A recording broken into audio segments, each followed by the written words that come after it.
Shalom Uvracha Tzadikim, Bezrat Hashem, en cette belle journée de jeudi 23 du mois de novembre, et nous sommes le Yud du mois de Kislev. Shiur sur les rêves de Rabbi Nachman de Breslev, sur le Sefer Amidot, Bezrat Hashem, acheté pour le 25 du mois, donc qui tombera Shabbat, qui est la raison pour laquelle ce shiur qui a été acheté sur un enseignement de Rabbi Nachman de Breslev, surtout également Rabbi Nachman, Rabbeinu Akadosh, je suis racheté par Binyamin Israël, Bezrat Hashem pour la réussite, santé, bonheur et protection par le mérite de Rabbi Nachman. Donc pour lui, Binyamin, Yaakov ben Josian, pour Joël Luna, Bat Rachma, Osnat Simcha, Ufren Shmuel Meir, Arié Menachem Mendel et Zeev Nachman Bene Joël, à qui on souhaite tous les bonheurs du monde, ainsi que pour la protection du peuple d'Israël, nos soldats et tous nos otages qui reviennent Brim ou Shlemim, Levetam.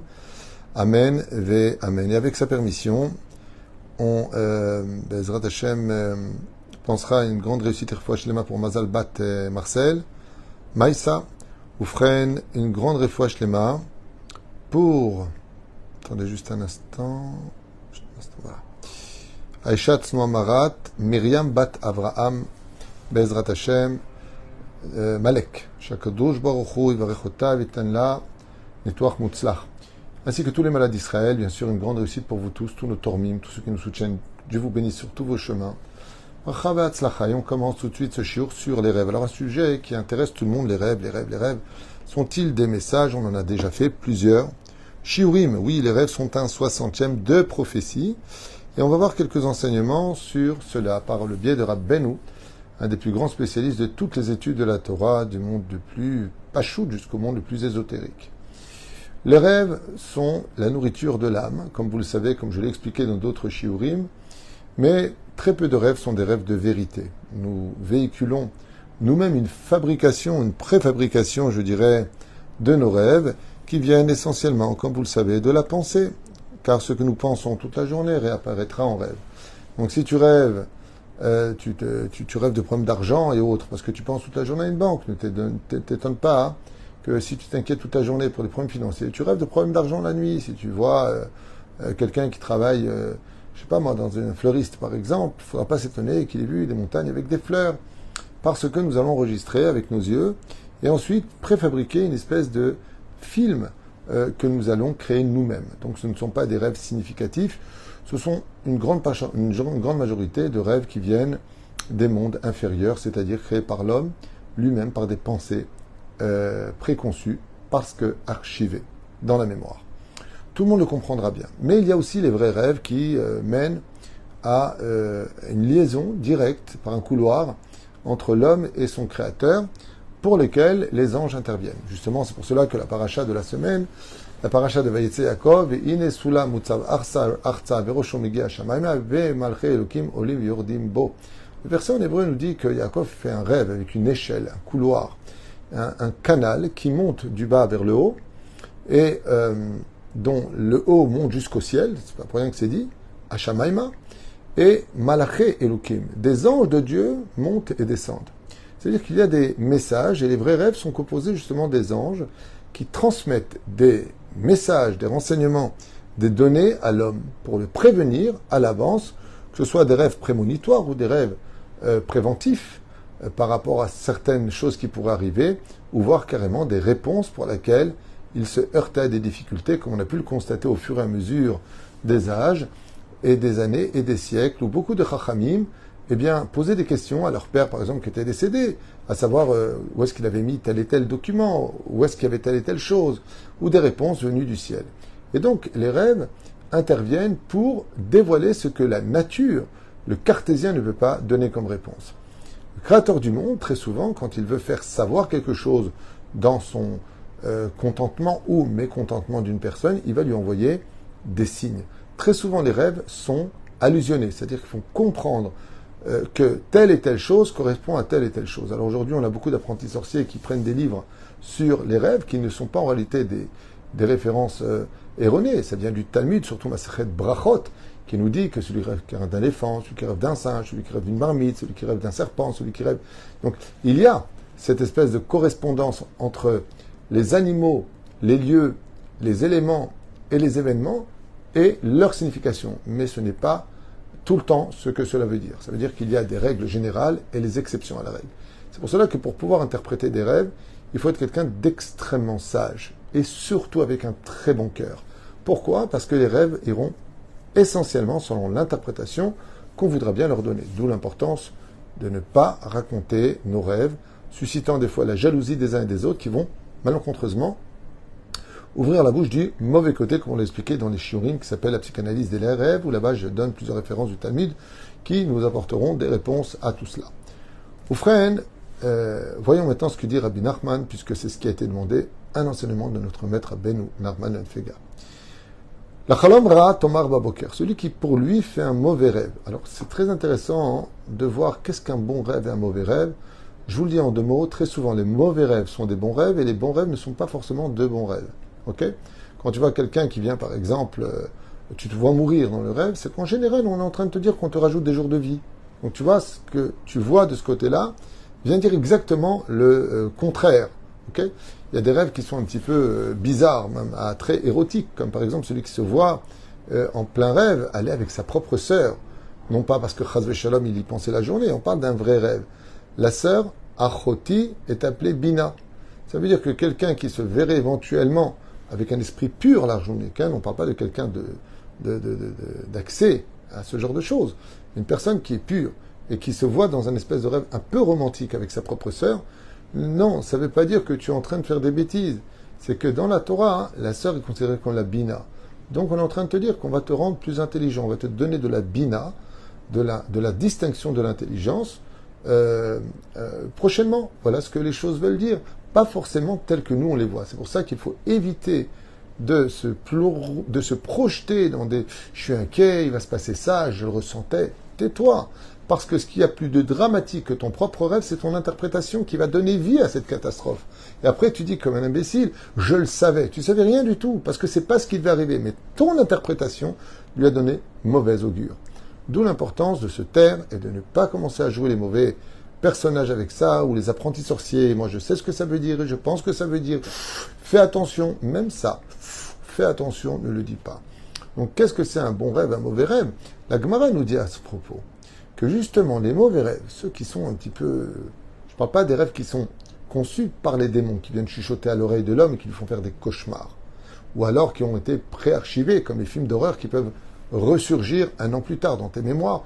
Et d'un coup, tu le vois avec Freddy qui te court, une main qui te court derrière toi, et tu dis, mais qu'est-ce qui se passe? Non, c'est juste un film que tu as vu, que le Satan se permet de jouer avec pour te dire que le temps que tu as perdu à regarder une main qui court après, quelqu'un aujourd'hui te fait peur. Mais il faut savoir une chose.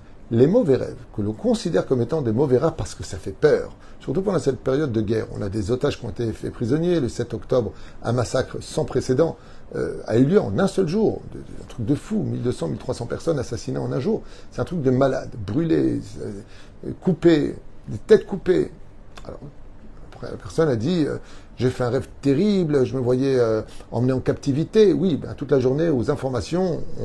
Chez nous, pas ailleurs. Ailleurs, on ne parle pas de nos otages. Ça ne les intéresse pas, c'est des juifs.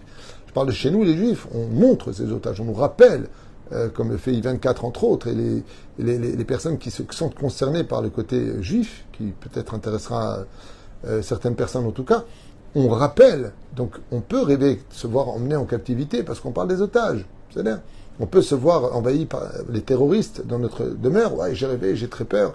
Ils vont rentrer par ici, ils vont rentrer par cela.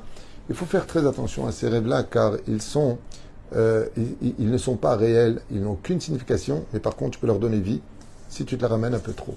D'où l'importance de Azov, les rêves, aujourd'hui, n'ont plus vraiment leur place dans leur signification dans l'absolu. Ceci étant, celui qui fait un mauvais rêve, son angoisse de ce rêve vient faire la réparation de ce qu'il devait réparer. Et les bons rêves vont te donner de la joie, ce qui fait que ta joie, tu l'as déjà pris, tu viens d'annuler ce qui aurait pu arriver de bien. Comme ça dit la Gemara. D'où l'importance, Bezrat Hashem, de comprendre que quand tu fais un mauvais rêve et que tu t'en angoisses, cette angoisse vient faire la kappara, elle vient faire la réparation de ton problème. Et quand tu fais un bon rêve qui va te donner de la joie, ouais, je me suis vu, j'ai gagné le loto, j'étais super bien, j'ai acheté la voiture que je voulais. Cette joie que tu as déjà, tu la prends de la réalité que tu aurais pu avoir. Donc, prends du recul avec les rêves, ne te prends pas la tête avec ça, passe à autre chose. La chalomra. Alors, ce que l'on considère comme étant un chalomra, c'est vraiment un chalom qui te déstabilise. Tomer Baboker, qu'est-ce que tu devras dire le matin? Rabbi nous reprend la Gemara qui dit Achalomot, Shavi Daberu. Les rêves ne disent que des choses vaines.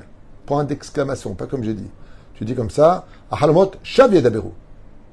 Tu insistes en disant, les rêves n'ont pas de signification, ils parlent pour rien dire. Point d'exclamation. Tu viens d'annuler ton rêve. Je peux lire en français, je comprends tout. Les rêves ne veulent rien dire. Point d'exclamation. Ok. Le Chalom Tov, si c'est un bon rêve. Donc on va définir maintenant selon la rabbine ou ce qu'il veut dire ici. Ce que toi tu estimes comme un bon rêve et ce que tu estimes comme un mauvais rêve. Là il s'adresse à cela. Le Chalom Tov, Tomar Bilshon Tmiya. Et dans ce cas-là, tu dis V'chi Chalomot Shav Yedaberu. Point d'interrogation. Pour annuler, point d'exclamation. Pour si tu veux que ton rêve se réalise, tu dis V'chi Chalomot Shav Yedaberu. Est-ce que tu veux dire que les rêves n'auraient pas de signification? Oh, n'est-ce pas là un 60e de prophétie? Comme c'est marqué, car Dieu a dit qu'il nous parlerait par le biais aussi des rêves. Ainsi donc, tu viens cautionner que ce rêve, tu veux qu'il se réalise. Et tu l'as dit. Donc tu auras de grandes chances de voir au moins 30, 40, 50, jusqu'à 90% de ce rêve se réaliser. Atzanoa bebet akise.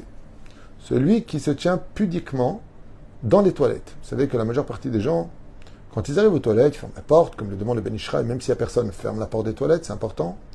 Et le pantalon va en bas, et avant on prenait un journal, on prenait des livres, aujourd'hui on est sur le portable, addict à ce portable. Partout, le portable. Et donc, qu'est-ce qu'on va faire? Eh bien, on va manquer de pudeur. Et oui, car selon la halakha, on ne doit pas laisser entre notre pantalon ou la jupe, peu importe, soit un garçon ou une femme, tefar. Tefar, c'est dire 8 cm. Même aux toilettes, il faut être pudique. Voilà ce que ça veut dire. Et donc, qu'est-ce que ça vient engendrer? Rabbi Nachman nous apprend un chidouche. Celui qui est pudique même aux toilettes, chalomotav miyushavim alav, il comprendra ses rêves et ses rêves lui donneront des raisons. C'est-à-dire que grâce à ce mérite de la pudeur, pour rendre compte combien la pudeur dans la Torah est prise en compte dans le monde d'en haut, combien Kadosh Baruch Hu punit violemment ceux qui ne sont pas pudiques, et combien est grand le salaire de ceux qui seront pudiques. J'ai expliqué pourquoi dans plusieurs cours la pudeur, pourquoi il faut s'habiller, pourquoi il faut être pudique.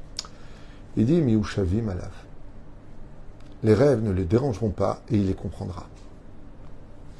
Al-Ede di Boura, ou Al-Eze Tzadik Met, toute personne qui dit de mauvaises paroles, ou qui parle d'un tzaddik de qui plus est qui n'est plus de ce monde, Marim Bachlamot Mevoalim, ne t'étonne pas de faire des rêves cauchemardesques.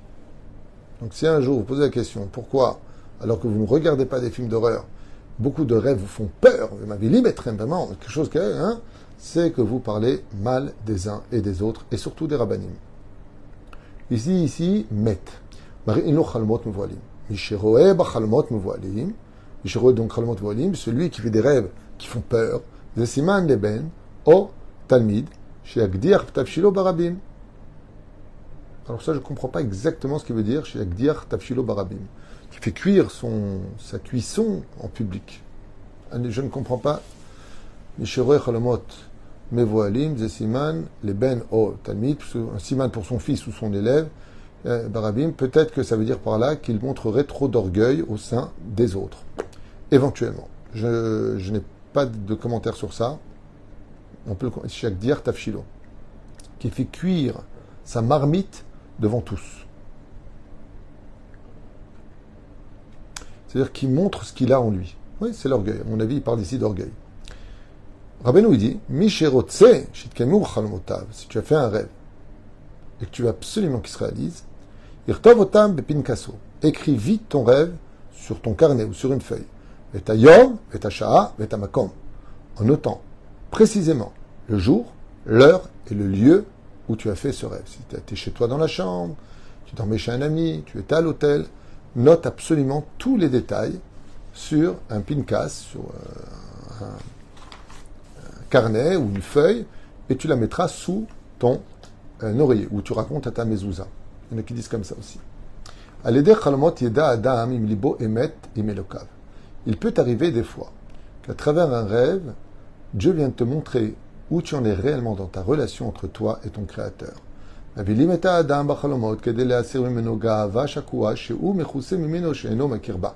regarde ce magnifique ridouche de Rabbi Nachman qui dit des fois tu fais des rêves qui sont terribles pour que tu travailles un peu ton humilité, arrête de te prendre pour un Dieu. Rav, si on ne se souvient pas. Alors, c'est pas bien de ne pas se souvenir au moins de ses rêves une fois, au moins tous les 7 jours, dit la Gemara. Mais si on s'en souvient pas, comme il a dit une fois mon Rav, c'est que c'était pas important. Ceci étant, sachez une chose. Dans le domaine de la psychanalyse des rêves, quand on veut se rappeler d'un rêve, il faut prendre le temps de s'arrêter. Le problème qu'il y a, c'est qu'on court partout, on parle, on pense, et on veut se rappeler d'un rêve. C'est pas possible. Il est bon, quand on dit Modani il fanecha, de se faire un peu plus tôt, et de. Mais, mon Rav m'a toujours dit, t'inquiète pas, si tu te rappelles pas d'un rêve, c'est que c'était pas vraiment important. Mais, des fois, il arrive que l'après-midi, ou le soir, ou qu'un événement vienne à nous, et d'un coup, why? Ça me rappelle le rêve que j'ai fait. Ah, dans ce cas-là, assieds-toi et essaie de te souvenir. Et si tu t'en souviens pas, ne t'inquiète pas, Dieu te renverra ce rêve pour que tu t'en souviennes. Il obtient tout ce qu'il veut, Dieu. Quand il veut, s'il veut, où il veut. Mais il nous laisse le libre arbitre de le rejoindre ou pas. Quand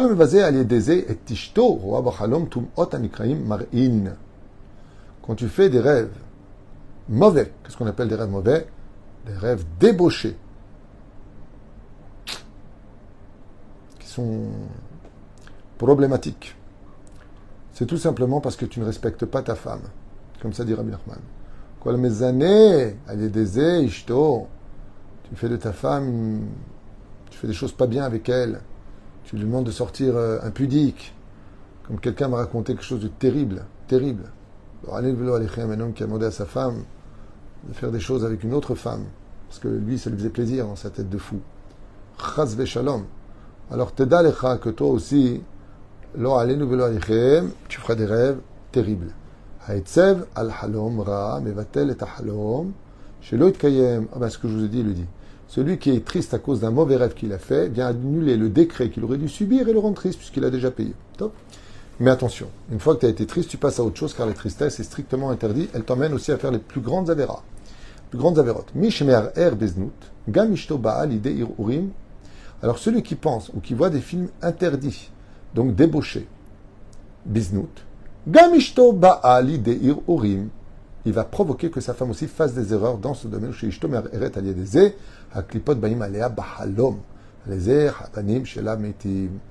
Ouah. Alors la fin, elle n'est pas évidente. Il dit que par le fait qu'une personne voit des choses interdites ou pense à des choses interdites pendant la journée, il va, à cause de ces clipotes, toucher sa femme, qui elle-même, maintenant, pourrait tomber dans la débauche, à cause du mari, donc, en l'occurrence selon Rabbi Nachman, et donc que sa femme, maintenant, en arrive à avoir des pensées impures vis-à-vis d'autres hommes ou d'autres choses, elle est baisée.